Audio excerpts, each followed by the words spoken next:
So the second most important thing, right on the coattails of design, in my opinion, is value. Value will always be the artist's greatest challenge the rest of their lives.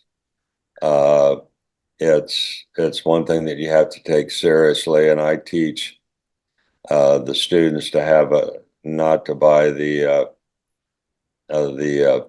black and white value scale at the art stores that have the 10 value range, because you don't see the halftone. The middle on a 10 value scale is between 5 and 6, and you don't see that value.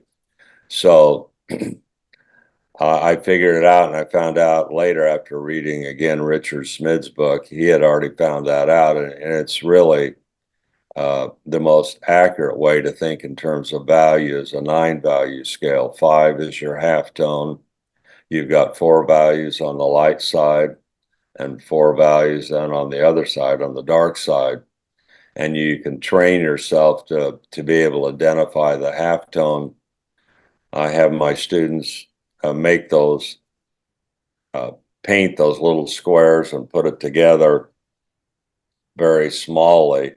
And then they can, when their husband's driving down the freeway or the highway, they can take that scale and have it in their hands, and they can look out at the landscape as they're driving by, and they can say, well, what's the value of that drop shadow from that tree? And then they can guesstimate, and then they can take the value and then hold it up there and check it out. And with all other things, it's a real important foundational truth that artists need to do, is you need to really get a hold and understand how to, in the beginning, you'll have to learn how to copy everything. Copy the form. It's a dog, not a cat. It's a human, not a, whatever.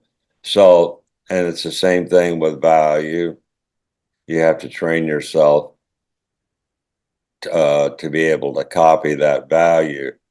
And in my estimation, in all the teaching that I've done, it's always the artist's biggest problem in the class, as they all have problems. And I have to confess too, there's times when I don't get it right, but I realize what's wrong with the painting. It's that I don't have the value relationships correct. You can actually paint a painting and have the different values than you're actually looking at, but they have to be relational in your painting like they're relational in life.